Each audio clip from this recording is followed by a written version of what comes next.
So you want to use beads on your needlepoint projects. Well, my friend, you are in the right place. Today, we're going to talk about the three different kinds of beads, or the three primary kinds of beads that you are going to find in the needlepoint shops that you can use to embellish your canvases with. The basic kinds that you're going to see used on needlepoint projects are going to be seed beads, Delica beads, which are very similar to seed beads, and then you also have bugle beads. Now, in addition to that, there are other kinds of embellishments that you may use on your projects, things like sequins and crystals, but we're going to save those for another day. Today, we're going to focus just on those beads. So first of all, I mentioned seed beads. Seed beads are small, round beads about the size of a seed, hence the name, and they have a hole in the middle. Think of them like a donut shape. They're fat and they're round.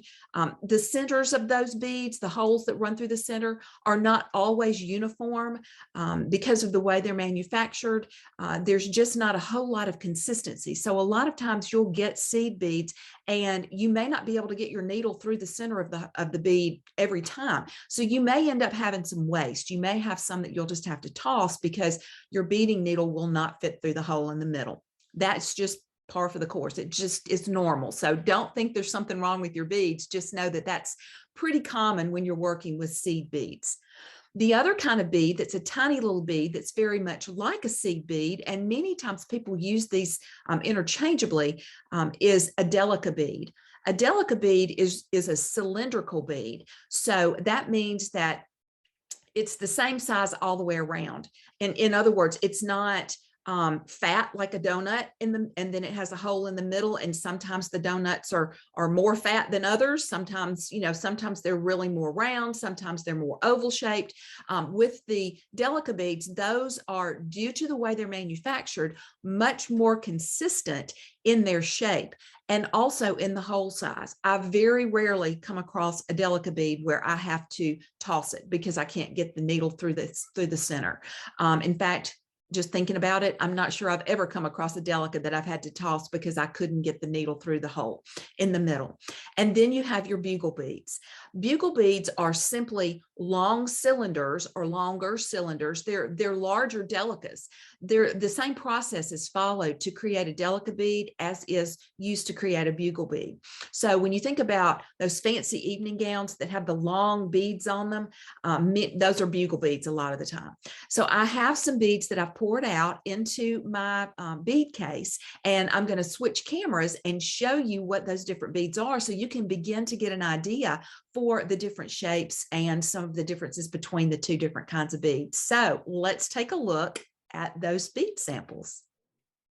Here you can see I have lots of different kinds of beads poured out. So first, I'm just going to point the different ones out to you. This is your seed bead, your standard seed bead. These are Delica beads, these little small ones. These are small bugle beads. These are medium-sized bugle beads, and these are large bugle beads. And this up here in the top, up above these three large bugle beads, is actually something I wanted to point out to you.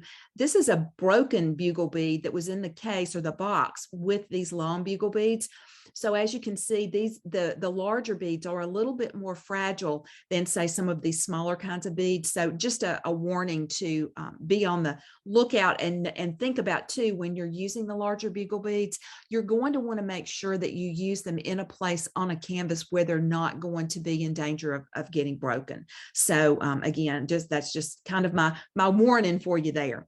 So first of all, these are our seed beads, and you can see they're kind of round and fat, and the holes in the middle are not always the same size. Let me see if I can get that little guy to stand back up. So these two were pretty close, but not exactly. You can see the hole in this one's a little smaller than the hole in that one. These are your Delica beads. These are the same size bead. Now, granted, they're two different manufacturers. This is the bead that is the seed bead that is sold by Sundance, and these are your Miyuki Delica beads. And you can see this is an 11. This is an 11. The size is. There's a bit of difference in the size, partly because of the manufacturer, the difference in the manufacturer, and also because it's a different kind of bead. The process used to make the bead is different, so the size is going to be a little bit different too. But you can see the centers of these are all very consistent. If I flip these over, the hole in the middle is the same pretty much with every one of them. So let's see if we can get that little fella to stand up. So you can see all these are very consistent in the hole size, whereas these are not so much. Your bugle beads, again, come in small, medium, and large. And actually, that's the way Mill Hill packages them. And that's the company that these came from, the bugle beads came from. There are other sources for bugle beads, and many times you'll find they sold in millimeter lengths. So, you may be able to find an increase in increments of 1 millimeter. I'm not sure. I would have to double check on that, but you can get them in varying lengths. So to get back to our talk about the beads, let me switch cameras back and I'll see you in just a sec. All right, so now that you have a general idea about what the beads look like, let's talk for just a minute about some different ways that you might use them on your canvases. For example, I have, let me find it. Here is a canvas. This canvas is a pepperberry designs, and I need to put something behind it so that it's easier to see. There you go. So some examples, or an example of some places where you might choose to use beads on this canvas would be for the snowflakes. And you could use clusters of beads, or you could use single beads. That would be one way that you could use beads on this canvas. Another canvas that you might choose to, let's just turn this around the other way. Here's another canvas that you might use beads on. You could bead the star. You could also use beads for the stars in the sky. Another way you could bead this ornament would be to bead the halo above the manger. You could also, you could bead this whole ornament and it would be stunning. But you could choose to bead the halos and the star above the halos above the figures and the star. Just all kinds of possibilities on this canvas. I did a class not too long ago called Emerald Garden. I'm going to reach over here and grab this canvas too.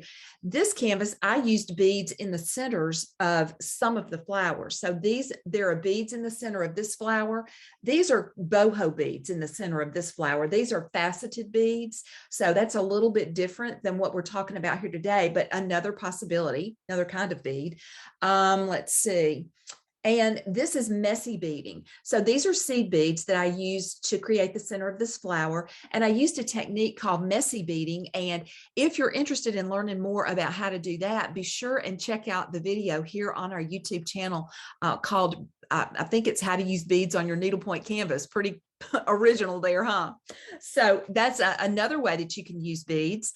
And then one really interesting and cool way to kind of, I don't know, really jazz up your canvases is to use beads on the edge in the finishing process. You can see that this cording has beads whipped on to the edge. Now, something else, and I'm going to have to switch the camera back or show you this up close so that you can really see an interesting thing about this particular canvas that it's a really fun technique, an interesting technique. And I really want you to know about this because it's something that you can use in all kinds of situations. So hold on one second and we'll hop over and take a look up close. All right, so on this ornament, you can see that we have the holly leaves on this ornament are beaded. The interesting thing that I wanted you to know about is that this is actually one color of bead. What makes it look like it's two different colors is that two different colors of beading thread were used to attach the beads to the canvas. So it makes the beads look like two different colors, but actually it's one color of bead with two different colors of beading thread. That's a really fun way that you can add some extra visual interest to your canvases. Use the same color bead, but change the color of beading thread to really create a dimensional or shaded look even. And speaking of beading thread, there are lots of different kinds of beading threads that you can use too. So one of my all-time favorites is this one right here. Sundance Beads sells their beading thread in these little packages, little spools of beading thread. It's waxed, so it makes it really, really easy to thread your needle, and it also makes it super easy to work with. So I'm going to just take out the spool so you can see. Now there's something that I want to make sure that you know whenever you're dealing with any kind of a beading thread like this. You're going to pull off, you're going to pull it off like this, and then it's going to be all curly. And when it's all curly like that, well, you know, there is a fix for it, and it's a super important fix. And let me show you why. The reason is beading thread will stretch. If you don't get the kinks out, or if you don't do this pre-stretching process, then you're going to run into problems. So let me show you first how to pre-stretch, and then I'm going to show you what happens when you don't. So again, we have our piece of beading thread here, and I'm going to simply cut off the piece that I want to, the length that I want it to be, and then I'm going to pop it. I'm going to pull it tightly between my fingers and just stretch it just all the way down the length, so that I've gotten all that give out of the beading thread. So here we go. You can see, well, it's in the tail there, so I need to pull some more on that, straighten it out a little bit. But what you have essentially is you've taken the curl out of the beading thread, you've stretched it so that it's not going to stretch on you after you've worked with it. So why is that important? If you don't get the stretch out of it beforehand, then it can stretch after you've worked with it. Here is the example, or the reason. You see how these beads up here are on this ornament are kind of, well, let me see if I can get it down. You can see how they're kind of standing up. That's because the beading thread stretched after this piece was finished. So there's really no way for me to fix that unless I take all of this off and redo it. And so, I mean, I could do that. I just haven't done it. But anyway, that you want to get the extra give out of the beading thread, because you don't want your beads to get loose or floppy on the surface of your canvas after you've already had your piece finished.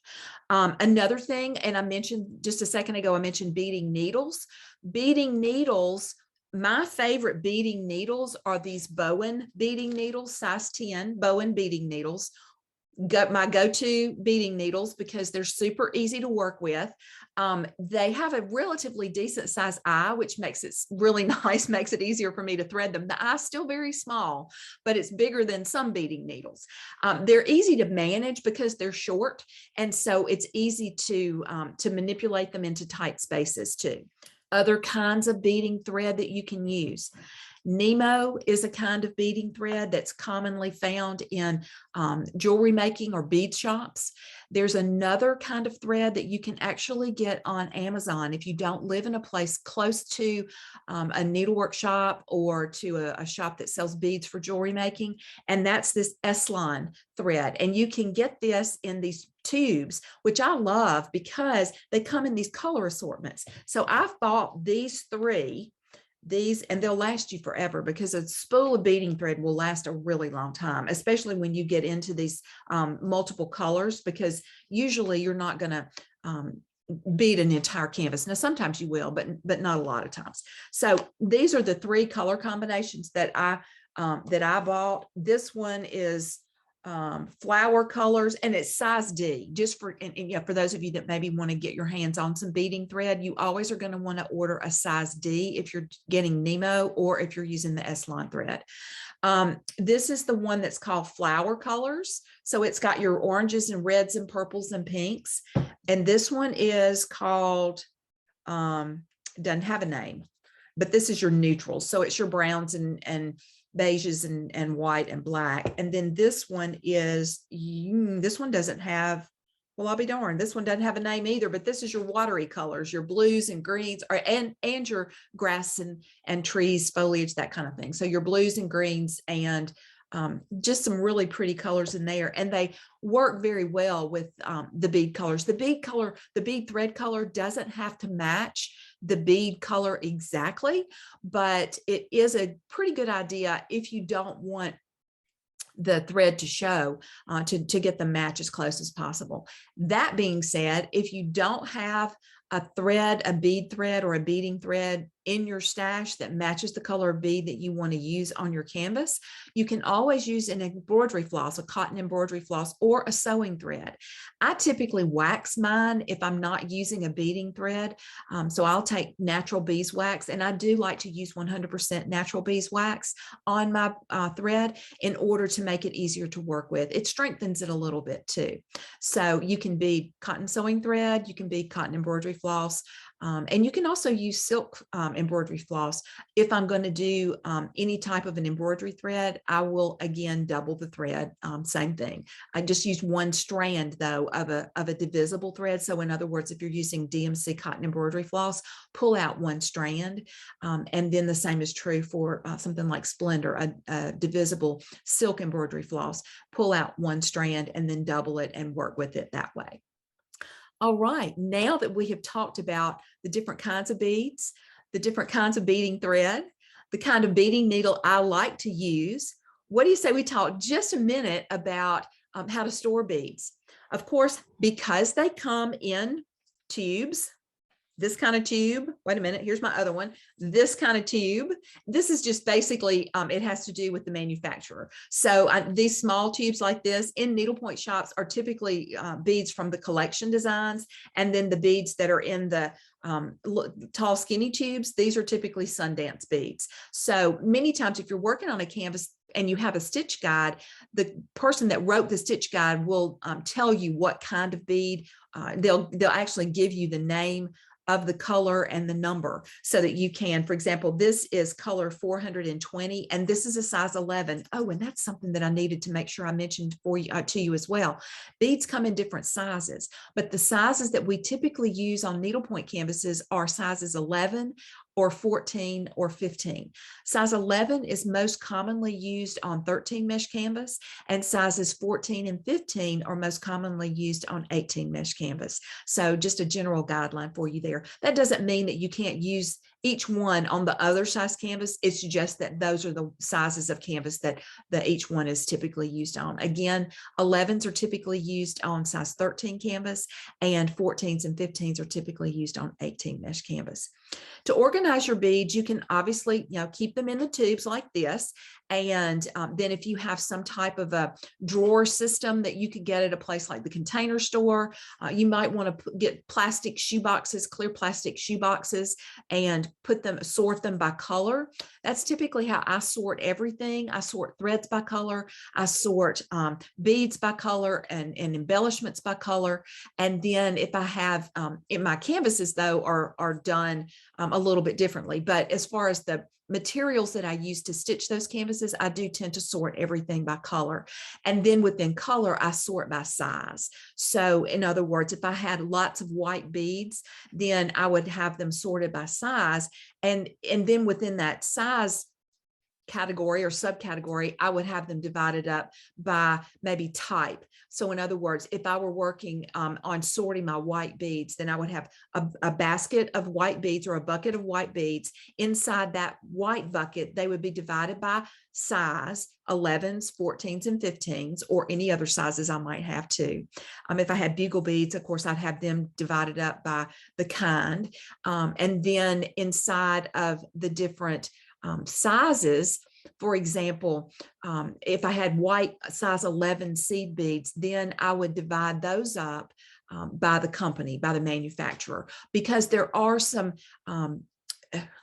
differences, some nuances in the way that beads are manufactured. There are different manufacturers. So it's helpful to know that if I go to my Yuki seed bead bin, size 11 white seed bead bin, then I can pull out multiple tubes and know that they're going to work well together.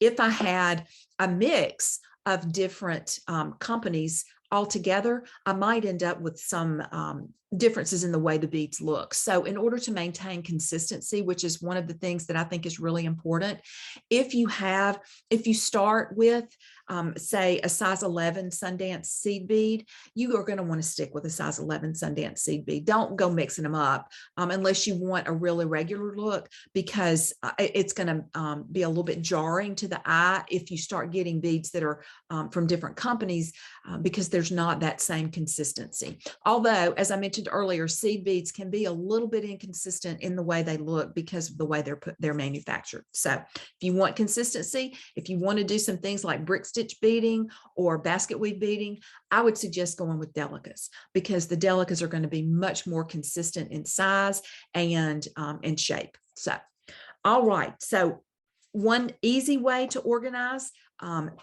if you don't have a huge selection especially, is to get a little box like this that has little glass tubes on the inside. This actually came from Access Commodities, and you can put your beads in the tubes, and then you can have all of your tubes in this little plastic box, and you can tell, you know, what color you need to go with. Now you can put a label on there, and you can, then that way you know what's inside. You can put the label on the bottom, you can put the label on the side, but that's a fun way to organize your beads, and it's really pretty too. You can put it out on a table and just enjoy looking at them. I also have, and this is I'm not going to go into a whole lot of detail with this today, but I have a system that I use for beads, especially when I'm working on projects. I have some boxes that I haven't started putting my beads in yet, but that is my goal for organizing my beads, is to have a box for each one of the colors in the color wheel, and then for my neutrals as well. So I'll share that with y'all on another episode of Needlepoint TV. I hope you'll tune in for that, because it'll be a good way to get, maybe we'll do that coming up pretty early in 2022, so that you'll have get a good start on getting organized with your supplies. But that's really a wrap up of our beads, talk about beads. Again, quick recap. You have your seed beads, you have your Delica beads, and you have your Bugle beads. Of course, they come in different sizes. You're going to want to use different sizes for different applications. You have your imagination is your only limitation. So I just encourage you to get some different kinds of beads, some different samples, play around with them on a doodle canvas and see what kinds of looks you can come up with. Again, there are different techniques for different ways to attach beads to canvases. There's messy beading, there's brick stitch beading, there's basket weave beading, there's tent stitch beading. Goodness, there are all kinds of different ways to get those beads onto your canvas. So just have fun, play around with them, use them to add some sparkle and bling to your projects, and really just have fun. That's the bottom line. That's what we're doing with our needlepoint, is we're having fun. It's an enjoyable way to pass the time, and then at the end you have something beautiful to show for it. So I appreciate you being here with me today. I hope you have a wonderful rest of your day, and until next time, happy stitching. Bye for now.